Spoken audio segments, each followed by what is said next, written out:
Welcome back to This Was Supposed to Be Easy, your go-to podcast for connection, joy, and a good dose of laughter. Hosted by two friends who've seen enough of life to know that it's never as simple as it sounds or looks. Each conversation celebrates the diverse journeys we travel, the moments of bravery, the strength we didn't know we had, and the joy we find along the way. Because let's be honest, life is full of things that were supposed to be easy, but turned out to be harder. And definitely funnier than we thought. This is Amy. And this is Cheryl. And if it were easy, we wouldn't be here. Amy and I are super excited today to welcome our guest, Jessa Heroux-Croy, who is in some people call it our secret society of theater goers. Jessa is one of our Broadway lover colleagues and friends, and we spend lots of time in the car together going to shows. But it is the time of year when, I don't know, a lot of people in our worlds are thinking about college-age students, college-age children, whether that's their own nieces, nephews, friends, whatever it is. I myself have a niece who is finishing her first year of college, and she went away to school, stayed on campus for one semester, and changed her mind and decided to go to a different school. So came home and did community college for a semester before her plans are going to emerge to go somewhere else in the fall. I have another niece who just finished a year of community college for her freshman year and will be going to a state university in the fall. So I've been getting pictures of orientation from my sister. I know that Amy's got a daughter who's finishing the undergraduate piece and moving into a graduate program. Anyway, I'm rambling now, but really all of that to say, why did we invite Jessa today? Which, happy to say, is to just share some of the inside information, maybe answer some of the questions that you're wondering about or worried about if you do have a student who is away at school, finishing a year, or thinking about going to school in the fall. Jessa is a residence hall director and lives on campus working with university students. And during the time period of this recording is actually fully engaged in Move Out Week, I think we call it. Just want to say welcome, Jessa, and feel free to add to that introduction that took 10 minutes. Just let us know, we'd love to know a little bit about your job, obviously, but also, what are the vibes right now on campus as students are getting ready to leave at the end of a year? Yeah, thank you so much. I'm so excited to be on your podcast. I'm a huge fan. Super excited to dive into this. One of my favorite topics being student affairs, college, higher ed, and just overall connection. So yes, as you said, I'm wrapping up my second full year as a residence hall director, and the vibes on campus are summer right now. Everybody's getting ready. Graduation photos are happening. We're getting calls from incoming freshmen that want to know everything. Overall, just really trying to make sure that folks feel supported in their last week on campus, especially during exams, but also making sure, the rooms are ready because we transition pretty quickly as a university because we never fully close. But supporting our students and wishing them a best graduation or study abroad or internship or whatever they're doing this summer, making sure that they're doing so safely and having fun, while also setting really good expectations for our returners that are coming back to us in August. But yes, there's a symphony of moving carts outside in the residence hallways right now, and it is an amazing time of year and also bittersweet to see them go. I would say, as thinking about all the supporters I've connected with, parents, supporters, guardians over the last couple of weeks, the biggest thing is just making sure that, everything that the students have worked on and accomplished over the course of the year with, their development and their growth and communication beyond just what they learn in a classroom. It's so important that, especially their first summer home after college, that they're welcome back into that space, and they might have changed a little bit, and that can be really hard just for parents, for supporters, for siblings, and for them too, especially that first summer where it's, still coming home to family and, family pays for the roof. So sometimes there's gaps in communication with, I didn't have to ask you to go out when I was in college. Why do I have a curfew again? Uh-huh. So that transition can be really difficult too. I can talk about that a little bit more too later, but I'm very excited on just be here and talk about anything like that. I love that you brought that up. And I definitely do want to touch back on that because I think that that happens. Let's talk a little bit about for the families that are maybe going to go explore different universities this year. Like maybe they're spending the summer with their high school sophomores, juniors, getting ready in anticipation, not necessarily even for leaving for college in the fall, but checking out schools this fall so that they can make big decisions maybe next year. What are some of the questions you think might be helpful for those parents that might be tagging along with their high school students who will be future college students to ask when they're going on some of those visits? I love that question. I actually had the opportunity last summer to help our main housing office with some orientation things. So I got to meet a lot of those parents and I remember those conversations because sometimes we are like fully, yep, they're set, they're enrolled. But other times, yeah, we're kind of competing to get your amazing student on this campus. I would say some of the things that I would recommend that parents and supporters kind of look for, but also encourage their student to advocate for is questions about like flexibility with classes. Is it like face to face? Is there high flex? Like which options they want in different programs when they're coming to orientation? What opportunities are there to get involved and how is that organized? There are different, avenues for things like that in clubs and groups and kind of figuring out what the culture on campus is like. Another thing that sometimes I recommend is if housing is really important to them, like asking, what are my options as a first year? Because usually they're a little bit more limited to more traditional style spaces rather than like the premium spaces that are typically reserved for upperclassmen at the beginning of the year. So it really depends on like their priorities. And if they haven't thought about that yet, it's typically like different categories of involvement, academics, housing, maybe athletics if they're interested in sports. Sometimes that's because they're coming to college for a sport, and other times it's because maybe they want to try out a club team. But depending on their niche and their pathway and what they're currently involved and interested in, those are really good questions to ask as you're touring and as you're making your lists and deciding what's best and what suits like your financial needs too, because every university is different with packages that they offer and different programs. That's probably what I hear from students the most, at least the students that are here right now, as they start to explore like maybe changing their major or declaring a new minor or anything like that, looking at what programs are available, how much time they add to their career here, and what like financial support is available, because that's a really big piece of the puzzle for them. I often hear families that have been visiting lots of campuses with their student sort of get to a point where the phrase that comes to mind is they really like they just felt like they fit in at this place, or they thought they wanted to go here, but once they went, it just didn't vibe with them.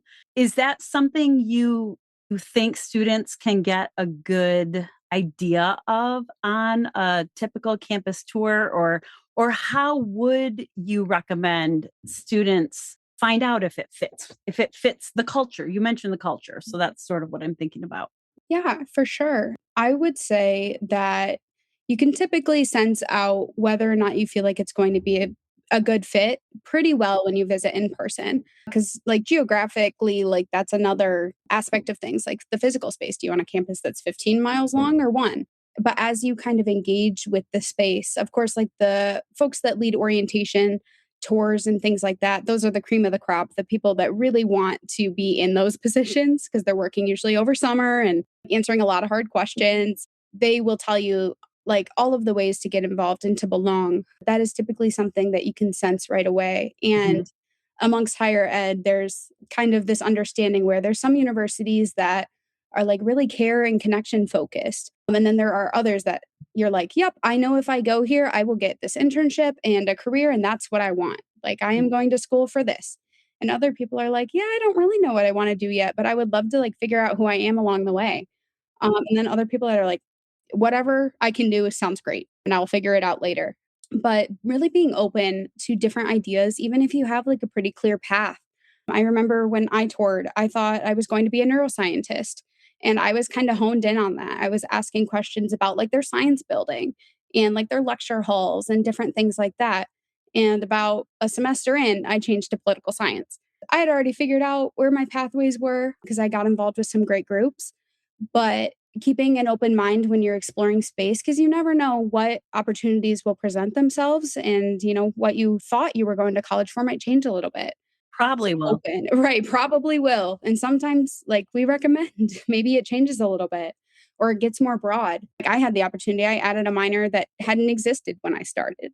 But just being really open to new opportunities, taking good notes, and just really utilizing like the campus website as well. Because if they have a good website, that kind of sets the tone for how they communicate to students too. Not all the time, 'cause sometimes, oh nuts, the website's under construction or different things like that. But like our involvement's really clear on the website. That shows you what they can prioritize at times. I'm wondering a little bit too. I think all of that is really helpful to think about. So let's think now if you are in, let's say, that year before, let's say, so you're high schooler, just graduated, getting ready to send them off to college in the fall. I remember I was just having a conversation with my husband the other day, Jeremy, about he remembers going into the dorms many, many years ago now. But one of the most helpful pieces of advice that he still remembers is that those that were in the dorms, or when they kind of came through, they were told, make sure that you as the student, the future student, is filling out your interest form for like roommate compatibility. So not necessarily thinking about the version that your parents want you to be, but what do you actually look like? What does your life actually look like? So are you really staying up till 2 a.m.? Are you the early riser? Are you somebody that's looking for socialization and parties, or are you someone that's looking to like live in quietness? And I see you nodding your head with that. And so I'm wondering, what maybe information could you expand on that for now, for the current student, not 130 years ago? And then what other advice might you have for somebody that is in that phase right now, that's getting ready, that they're really going to be home this summer and then prepping to move out and are so excited about it? Yeah, I mean, that is still super relevant. We still use those questionnaires a lot in housing assignments. Typically, for incoming freshmen, their sign up is over the summer because returner sign up happens usually early spring and they get first pick in that way of, a select held number. So there's always availability in each building by the time incoming freshmen get to select. But really filling out that profile, it's not make or break, but it really does help figure out compatibility. And when folks are getting assigned or when they're having issues, we're able to kind of pull that up and see what is going on. And that helps supplement. But we want to also have conversations with folks. But I'm getting a little in the weeds there. But yeah, honestly, take the time to figure out like what are the most important things to you, because the questionnaires ask anything from, the early rising, the noise, guests, and how frequent, and if you want a heads up. We're shifting into a wider acceptance across the board in universities for emotional support animals, which is awesome. But Mhm. they have those preference questions too, where they're like, how would you feel if they had a cat, a dog, and other type of animal? And those are always open for conversations after as well. But figuring out which of those priorities you value the most, because they're like a scale, and understanding that one of the biggest tips I give people, kind of based on this, is usually when conflict happens, because it always does in roommate spaces. So maybe like a month or two goes by and things start getting a little rocky. Most folks are just frustrated that they're communicating their needs and people aren't listening and people aren't changing. Usually in those meetings, I have to have folks take a couple of steps back further than they want to ask, what does communication mean to you? How do you feel when you are communicated at? And what is your preference? Because we ask those questions in the workbooks that they fill out with each other, like their roommate agreements. But most of the time, folks are just like, yeah, I'll say if I'm upset. And we really push like our RA and paraprofessional staff is what we call them. We push those folks to have meetings with our residents to say, like, okay, are you really going to though? Like, what does it look like when you're upset? And most of the time in roommate conflicts and things like that, it's they're communicating in the way that they understand communication to be, but they've never been exposed to anything different. Like some families, they might have grown up, they're 17, 18, coming to college, and they're like, when I, talk back to my mom, it doesn't end well. So I never really speak up or like advocate for myself when somebody else would be like, well, how do you ever like have conversations then? Communication looks different for absolutely everybody, but usually that takes some exposure to figure out that they might be communicating. You're just not understanding the way that they're trying. And there's always a middle ground in there. But being really open to that supplements with the profile building and the questionnaires of what would you like ideally, but keeping in mind that everything is workoutable.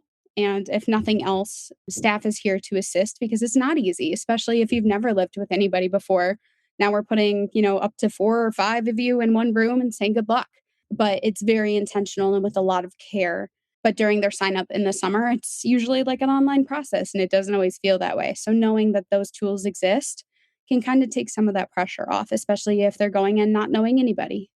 Think your story already probably offers so much relief to someone who just doesn't even understand what is the difference between sending a person to a residence hall on campus or sending them to an apartment, right? And you just described so many people that are in place to support and nurture growth, and so many experiences and steps that a lot of people might not even be aware are a part of the process. Yeah. I think that is something I really try to highlight in any opportunity I have to speak with parents and supporters because this is my unpopular hot take in the profession is I love a parent phone call because to me, even if they're a little fired up, it means that they're advocating for their student. And I have nothing but respect for that.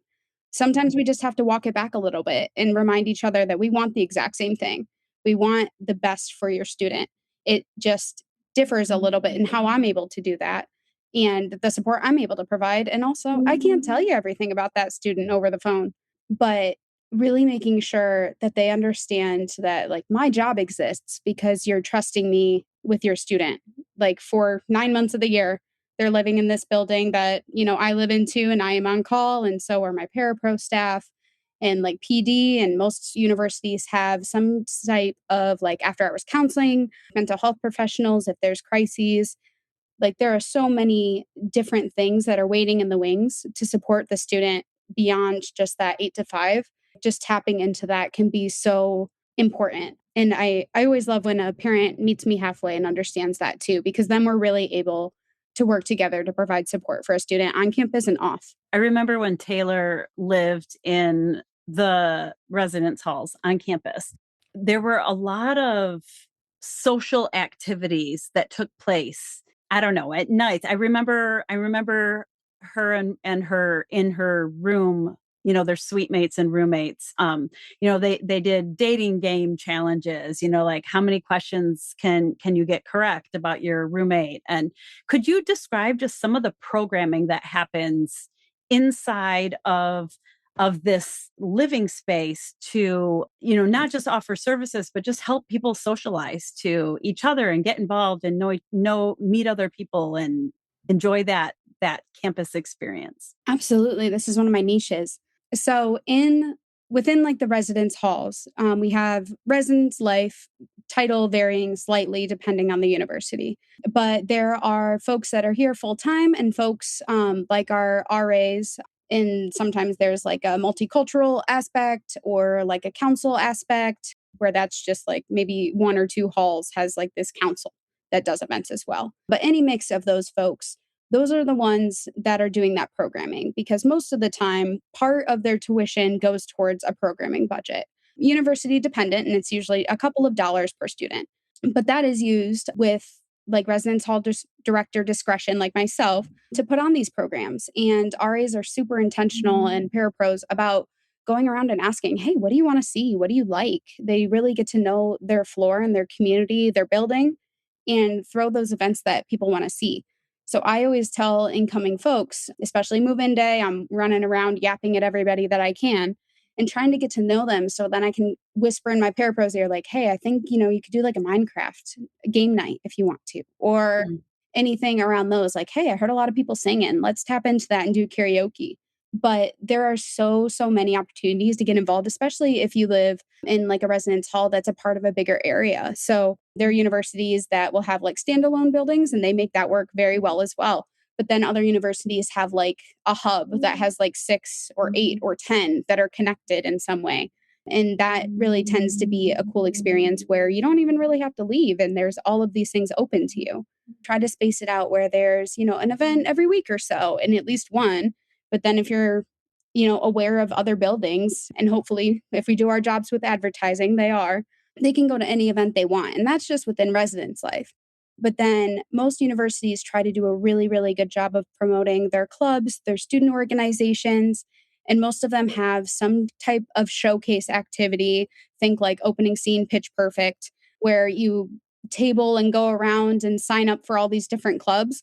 I always tell people to go bananas on those sign up sheets because you can always tell them, like, hey, I'm not interested, or the student can ghost them. But like getting that information, like if you put your name on the sign up sheet, they'll email you about their first meeting. If you're interested or think you might even be a little interested down the line, get your name on some sign up sheets and get involved that way. It's really, really beneficial. Like the first week of campus, move in, usually there's a couple days before classes start. Even if you're a little bit more introverted, like I know I was, taking that time to be like, okay, I'm going to be really brave and I'm going to sign up for as much stuff as I can. And I know I can cancel later. And there's nothing better sometimes than a canceled plan. But really being open to all of those opportunities while the university is really pushing, because there is nothing better than move in the fall. It is everybody's favorite time of year that is in this role on campus. Professors love it. We love it, everything. And there's no better time to get involved. It can get a little bit harder throughout the year because things are already established. So even if you drop things off later, it's best to start fresh that way. But circling back, yes, we have so many programs, so many opportunities. We try to work with campus partners, which can extend from like libraries or volunteer centers or dining. We had parking services once, and we recently had a situation. It wasn't with residence life, but parking services did an event with the volunteer center where they said, we'll waive one of your parking tickets if you donate like 5 pounds of food to the food drive. And that was wildly successful. We try really hard to get folks engaged and coordinated. What would you say for the parent that might be listening to this of how could they support their soon to be or incoming freshmen the summer leading up to going to school, and then maybe in those first few months when homesickness might be real, or even a lack of homesickness, like I think people kind of are prepared to think about what might happen when their student comes to school and really wishes they were home, but sometimes it can be heartbreaking for a parent to be like, it's not even like they miss me. They're so excited to go out and do those things. So that summer leading up to, and then those early months when things maybe don't look like they thought they was going to. Yeah, I have an entire notes page in my phone dedicated to this question because I just keep thinking of more things as I engage with students, especially this time of year where, it's really easy to ask, like, do you have any fun summer plans? Or like, what's going on? Are you excited? And I've shifted my questions to say, like, what's summer look like for you? Or like, what's home look like for you? Because the answer sometimes is like, I'm not ready, Jessa. Like, I would love to stay here. So shifting that way. But some of the best things that I can think of as like, if you're a supporter, a guardian, a parent feeling like, your world is leaving, like going maybe even just like 10 minutes down the road, but maybe, hours or a different state or country. I think it's so important to have intentional conversations along the way. I think it's harder to have like one big one, move in day because they're so excited and overwhelmed and tired, and it's probably going to be hot and grouchy, and moving is tough for everybody. So taking that time during the summer to be like, hey, like you're going to grow so much. Like there's no way of knowing like what you're going to have opportunities to get involved in. Like you might have a plan, but say yes to everything. But find out what works for you and your family. Like, do you want to do weekend visits? And if you do, maybe planning those like maybe a month into the semester so they have time to get settled and establish who they are before, maybe mom or dad or guardian, sister, parent coming into the space and sleeping on the floor next to the twin bed with the roommate about 6 feet away. Like, let them figure out who they are in their space and to give those roommate agreement expectations a real shot first. because typically when we start getting parents or supporters come in and visiting pretty frequently, sometimes roommates are like, oh, like we were good with guests, but sometimes that's a little bit much because we just don't know like when to expect this parent or supporter or anybody. So I think really having good conversations and saying, we're going to miss you, but we're going to let you drive the bus a little bit on this, where like, can you check in? Like maybe Wednesday night, you give us a call or whatever it's going to look like. Maybe you send letters, or it just depends on the family. But I think a lot of times, like coming up and spending time is really exciting, but it can be really overwhelming because they're trying to balance a lot. They're trying to balance the person they're becoming, not upsetting roommates or neighbors, trying to follow residence life policies, which is always appreciated, and just trying really hard to figure out what life looks like for them right now, and probably holding space in their heart to understand that it might be a little hard to translate back to home, like what's going on. So I think for parents and supporters, the most important part is just being open to the ride with them. I remember I used to have like so many big feelings. Well, I always have big feelings. But in college, my mom lived like 5 minutes away, maybe. And I would call my parents crying over the littlest thing or like a really big life opportunity. And my mom is my person, and she would always like swing to the rescue and fix it. It took me a couple of years to figure out. I was like, okay, sometimes though, I just need her to let me be mad at stuff. Because sometimes she always grounds me and gives me a new perspective. And I'm like, ugh, but I just need to vent. And we had a really good conversation one day when I finally realized what was happening, because I'm like, well, I didn't feel better. And I'm like, what if when I call you, like if I need you to help me like see this another way, like can I ask? But otherwise, can you just like totally turn into this like mama bear that is so mad at the world with me and like would do anything to make this better? And that like totally shifted our dynamic, where like when I called her and asked for help, she was able to reframe how she was showing up for me. Because sometimes like when a student's in crisis or they're frustrated or they don't understand what's happening and they're mad at roommates, sometimes like as a parent or supporter, like getting angry with them or like challenging them, that's not what they need in that moment. And you Mhm. know them best, but they might not know what they need either. And it's even harder to translate over the phone than it would be like if you were in person. So taking that beat to say, what do you need from me in this moment? How can I show up and help you? Do you just need to let it out and I'll listen? Do you want feedback? And like that can change throughout the call. Like your student might end up going like, you know what? Actually, like what would you do in this way?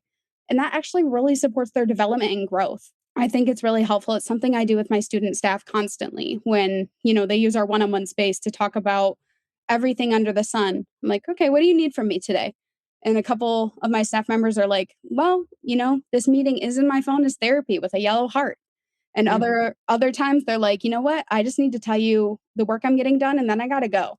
And all of that is good. So that's the way I'm able to translate it to the parent supporter experience, where sometimes I know what I have to offer to the world and I let them drive the bus. And as supporters, it's good to be able to support them in a different way, but let them come to you. I just need to say, if you know a college student or someone who's about to be a college student, actually, this is for anyone who works with any other human being. Amy has said this before. Jessa just repeated it. Hit rewind, go back about 5 minutes and listen to this again, because Amy has said in her parenting, she'll often say to her kids, who do you need me to be for you right now? And you just said the same thing. I mean, literally it's world rocking, like it can change the dynamic. 100%. It's like inside out golden core memory moment, frontal lobe developing, where I finally understand communication a little bit better, because I've always kind of felt I started college young because my birthday's in September. So emotionally, like I was always called like, the old soul, the pretty mature. I always knew how to talk to adults. Didn't really know how to talk to people in my age group. And I was like younger than them. So I always kind of figured myself out and felt like I was on their level a year later. So I never really felt like I was eye to eye with them until I started to like sit down and understand like how do I show up in space, and like how does what I say impact the world? But that's pretty big. But for supporters and parents to step in and be like, exactly, who do you need me to be right now? Because I am your person. Like I will do anything for you, but I can't do this for you completely unless, this is what you need in a hypothetical sense. I like that. I do. That is definitely something that I have learned with parenting. And one of the things that I remember going to the orientation, so for other parents, my oldest is a junior or just finished up her junior year going into grad school now. But with that, I remember sitting at orientation and them saying, like, really, you're always the parent, but you're transitioning more to the coach versus the one that. And I kind of was like, hey, I know how to coach. Like, I can coach in just about anything. And so it was definitely a good parent perspective to think about, like, for my child, like, how do you want to do this? Like, what are your ideas? Sometimes with that, when they do call for advice, to kind of use it as, like, I also often use the term meaning making. And so sometimes if I think about, like, well, this is what it means for me, and it's totally different for them, it doesn't matter how it meant what it meant for me. It's really the meaning making for them, and that helps kind of guide where to go with some of that. You mentioned a lot throughout the different roles that people could be involved in. So if you have a student who, let's say, loves living in the dorm, where are some student jobs that, or things that they could do to keep that going? And how might that look? I love that. Let me put my recruiter hat on. Mhm. So, within the halls, on a pretty widespread basis, so not just at one university, but there are the residence life paraprofessionals, which is like the RAs that I talked about. It's pretty typical standard, like you see a movie and it's that person knocking on the door and all the things. There's that. And it's typically like a compensation based situation. So maybe like room and board are compensated, but there's also usually like a front desk operation within the residence halls. And that's what got me involved in residence life when I was in college. Because all you got to do is roll out of bed, maybe brush your hair, put on a name tag, and go sit at the desk for a couple of hours. And you get so much exposure that way. So even if you're thinking like one day I might want to be a parapro, like an RA, that's a great way to get started because you actually start learning a lot about residence life policies. You connect a lot with the residence life professionals like myself that turn around and hire every year. There's opportunities like that. There's usually, as I mentioned, some kind of council or anything like a building program or anything like with community council, building. The restaurant, right? Well, yeah, there's the dining hall as well. Sometimes that's connected with residence life, sometimes it's separate, but that's also almost always a great student employment opportunity. And I did that too. And then there's, your academic spaces that you want to be in. Like, what are you going to be doing already? And can you maximize your time there? So it's not always about employment, but we also understand increasingly like folks are paying their own way to be in higher ed and taking care of themselves. So I was in a building a lot on campus. So like our education building. So I was like, can I get a job here? And then I did. That was nice because I was able to fit the hours between a 2 hour gap that I had in classes one semester. But those are great ways. Like you might just think, yeah, it's like paying the bills, like it's doing what I need it to do, or it's giving me some spending money, whatever it means to you, but it's also you're networking and you're connecting and you're getting opportunities that other people don't if they're just going home or going actual home for the weekend. Like they're not getting that same exposure and those same opportunities. So even though it's super, super cheesy and cliche, college is 100% like what you make it, what you're open to is what you get out of it. Mhm. You don't get much if you just stay in that room with the door closed all the time, but you do get a lot, even if you just keep the door open. That's one of our biggest kind of reflection pieces as we kind of shift into summer. Staff like myself tend to get pretty reflective, but there's always like this idea that residence life, like you see in the movies, like doors open, people playing frisbee in the hallway, like people, having conversations in one room, a boombox in another, like that typical, like warm, nostalgic feeling of like what college used to be. We hear a lot from students that show up and they're like, this isn't what I thought it is. And a lot of the times they're like, well, it's not for me then. But there are niche little ways that that feeling exists. It just doesn't look the same anymore. And a lot of that is just advances in technology and how we do things. Like we don't have like the landlines all the time in the halls, and that even changes the culture. Like you used to have a phone on the wall and people would just call each other's rooms. COVID also changed a lot of that because, having an open door meant you were masking up, and we don't need to spend too much time on that. But there's a shift in like how you connect, and it is intentional. connection's always very intentional, but you can't wait for it to come to you. You have to be able to meet us halfway in a way. Speaking of things that are different than the nostalgia or what an older adult might remember, I'm going to squirrel a bit with that and think about like sending your student care packages used to be a thing. But now, I don't know, at least the university where I go to work every week, there's stores inside of the residence halls and there's workout facilities inside of it's very different. And so I'm wondering what tips you might have for, does a care package still work? Or are there other ideas that take that nostalgic feeling of support, but bring it into what current students appreciate? Yeah, that's a great question. Yeah, a lot of universities are starting to pivot more towards this like on-site residential experience. So you're seeing a lot more like convenient style markets on a different floor of a residence hall or like a Starbucks kiosk somewhere. And that's excellent and wonderful and more opportunities for employment and engagement.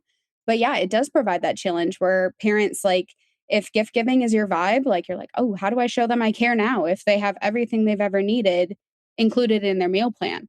I think one of the things that usually means the most to students, and again, every student is different, but what could you give them that the people they're engaging with just can't? So sometimes that's like a handwritten note.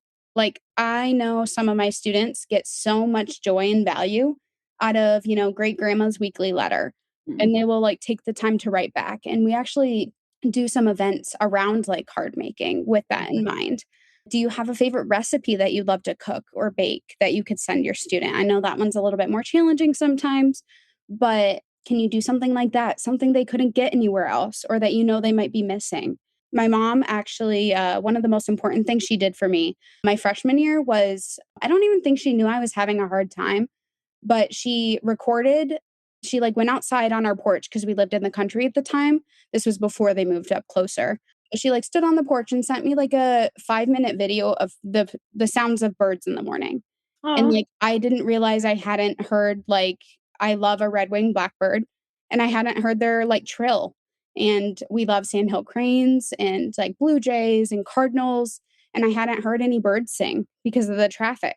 It's not even big traffic, but like the population is just so different. And I didn't realize that like that grounded me so much. And it was a tangible that I like saved and I still listen to like 8 years later because we've since moved and I know she listens to it too. But those moments where it's like, how can I let my student know that I'm thinking of them when I know that they have everything that they need? Or like if they need something, they know they can ask. But how can you be creative and think of something that they might not even know they need? love that. Thank you. Probably your mom's heart's going to do a little flutter too when. I was thinking that too. I'm like, oh, I can feel it.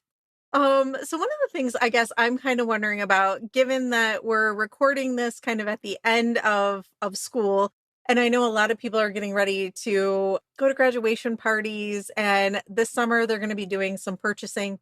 Since you live in the dorms and you see probably a range of a million different things, from people spending thousands of dollars to outfit a dorm to $100 or less to outfit a dorm, what is something that you might say like to consider when purchasing? And then also maybe something that they've done a really great job at marketing, but it never actually gets used, And also anything that, hey, might make a great gift if you want to get, that high school graduate a really cool graduation gift that they might take to college with them. What are some of those things? I'm so glad you asked this. It's when I did that orientation last summer, I was like, please, please, please. And what I kind of told them was typically a university, if you type in like the university's name, housing, and residence life policies, usually there's like prohibited items in big bold. And sometimes that list is exhaustive. But I always tell people it's because somebody did it before and it didn't go well. But familiarize yourself with those different things. Some items are not recommended, and that just depends. Like you can still have them, like the plug-in wallflowers from Bath and Body. Those aren't recommended because of air quality. but like they're not prohibited items. But some prohibited items could be, we have a weird one where it's like direct adherence of those LED strip lights to the wall. And everybody's like, why is that? Because you can have the lights. It's because they tend to damage a lot more because that's a continuous strip of adhesive. They peel up paint almost every time. Now, what you can do is put command strips on it and break it up a little bit. Yep, command strips also sometimes take the paint off a wall, but when we're looking at, damage charges and everything like that, it's the direct adherence. So like paying attention to things like that, like not having shower heads. That's a big one because it's typically modifying plumbing and not every university is okay with that. You got to think some of these halls, they're priced appropriately, but they were built, in the 1960s or maybe even older, or some are newer, but they just don't have capacity for things like that yet, and maybe never will. But there are also great companies that were designed because of this gap in marketing and, what's available in consumers. Like a great example is like Bedloft. That's a company that makes like those steel bed frames because some universities, you can lift your bed like a certain amount within like the fixtures that it has. Like you can move the frame up and down the headboard, but you can't actually like get it high. And you can't bring a personal loft because it's not fire tested or safety approved. And it could actually, if there's fire and you have like this personal wooden loft, like that's going to make the fire a whole lot worse. So thinking about these things, and folks are just like, well, you just keep telling me what I can't have. My job is to like make that make sense for them. Like the meaning making resonated with me, and it applies here too. But looking at companies like that and asking those questions during orientations and tours, like what are, the companies that your university works with? Because it's pretty standard that a university has a contract with some type. But it'll also let you know, like, say you get assigned, I'll make up a color, like Yellow Hall. Like that's the name of the building. Like if you're assigned there, if you type in your university and Yellow Hall, there's usually a lot of information about what you can and can't do in that space. There's usually room dimensions. Sometimes, if you're really lucky, there's like a recorded video tour that's pretty interactive that you can move things around. And it will also tell you about like who lives there, the community. It'll usually mention who the hall director is and just kind of what the capacity and limits of that space are. Because some buildings on campuses, like you can have a mini fridge and a microwave, and it doesn't matter what kind, and it's fine because the outlets and the electrical is designed to handle it. But there are other buildings where you need to kind of use one of those contracted refrigerators because they have a microwave attached. And if you're using the microwave, it actually shuts off the fridge for that time, so it doesn't draw too much power. And those are pretty cost effective and rentable items. And you can have your own fridge, but not the microwave. So really, and most of the time there's a microwave like in a common space, like on each floor. So really asking those questions, but going online to figure out what's included in your space. And usually universities will also promote that like third party company in those spaces as well. But yeah, really paying attention to the prohibited items list. I don't see too much of the stuff that's like, this is pretty overrated. I think it gets a little challenging sometimes with like the over the toilet storage. Just because plumbing is so different in every space, and like getting one that's actually that fits is really challenging. So another great thing that I remember my parents doing when I moved, because I was I was starting to get a little grouchy. It was hot. I was tired. I was ready for them to go, but wanted them to stay. And they were like, you know what? You go sit, and we're going to go to Walmart and we're going to grab everything that you didn't get that you need. We waited to get those bigger items, and yeah, some weren't available because it was Walmart on move-in day, but they were able to kind of get a better idea. And like in a couple of weeks, I was able to go out and shop with them, and they were like, all right, what else do you need? So like, you don't have to have everything figured out right away. Phases. Because especially if you don't know your roommate, they might bring stuff that you didn't know they had. Yeah, good call.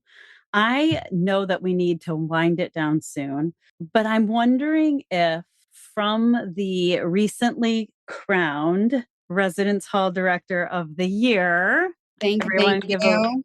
big round of Appreciate it. applause. Is there one last piece of advice or topic that you really want people to know from this conversation?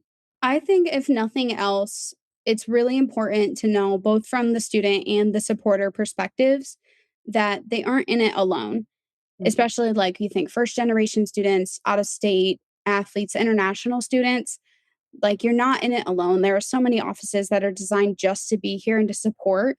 You just have to find them. And we try really hard to make ourselves known right away. They just have to kind of be open to that contact and communication and kind of figure that out along the way. So I think the biggest takeaway, ironically, is that you'll never know everything when you're ready to come here. You just kind of come here and trust the process a little bit. Understand which resources you might need that will apply to you. Figure out what makes you feel safe and secure and ask questions. Like reach out to your hall director, reach out to your parapro, your professors, academic advisor, like get connected with those folks. So you build these people that hold you accountable, that guide you along your path, and that get you connected to resources you don't even know you need yet. I was just thinking about that. I think that that is really helpful. And actually, you know what, if I can, I know we were kind of saying that would wrap up, but if we could just kind of circle back to the very first thing that we talked about as we are sending people off. If their student, if they currently, if, for the supporters, if your student is coming home for the first time over the course of the summer, you know, I know you highlighted a little bit that they might not be coming back, and they're almost 99%, and in fact, I'd say even 100%, they're not coming back the same person, right? You know, they've had a whole kind of year, whether it was a great year or a really, really rough year, they've changed. And so how can that supporter continue to support them when they're home for the summer? Maybe think about it, especially if the supporter themselves is so excited to have them back and expecting one version when that version might look a little bit different. So what's something that they could do to help that happen? Yeah, I always kind of think of the scene in Parent Trap where the dad picks up who he thinks is his daughter from the airport and it's really not her. It's relatable and not, but there's a certain amount of like reintroduction that has to happen, right? Like they will always be your child or the person that you raised or anything like that. But as they figure out who they are, hopefully you've been a part of the journey, right? Like hopefully you've had these check-ins so it's not a complete culture shock. But other than that, sometimes, you know, we are products of our environment. So they might have to do some relearning or some unlearning. So trying as best as you can to be patient with that while holding firm to your boundaries as a supporter can be really important and impactful. I think structure is also really important, especially if they're just coming home for summer to take a breath because they've had routine and structure for the past, 9 months. And, they know they have to be in class. And if they don't, people know about it. And that may or may not look different than the life they knew when they lived with you. And then from the student perspective, I would say the most important part too is to just understand that your supporter is probably just as confused as you are. And that's really hard to ground yourself in, even as like a junior coming home for maybe the last summer or my last years that are graduating and going home for a little bit to figure out their lives. They feel really embarrassed to like spend that time like coming home. And I am so quick to swoop in and be like, don't you dare feel embarrassed. Like how cool it is that you have this supporter or this system that's in place and wants to like cheer you on and support you. And how smart to not immediately try and plan your next move and make hasty decisions. Like, sure, you don't want to wait too long, but how cool that you're taking a beat to figure out what's next for you. So I think the most important part is just like there is a certain amount of reintroduction that has to happen. Like, who are you now? What do you mean to each other now? But if you do it the way that feels right for you in your relationships and connect along the way, that kind of helps make it feel a little bit more natural. I think that sounds awesome and gives people definitely something to think about. So thank you again, Jessa, for being on the show today. It was so nice to hear about all of these different perspectives. And I hope that those that are listening, this gives you some frame of mind to think about how you can support those that are getting ready to transition or be a part of the next phase of life for somebody. Awesome. Thank you so much. Thanks for tuning in to This Was Supposed to Be Easy. Remember, the best stories are the ones we live. Don't forget to like, subscribe, and keep the conversation going because life may not be easy, but listening in should be. Stay curious, stay connected, and keep wondering.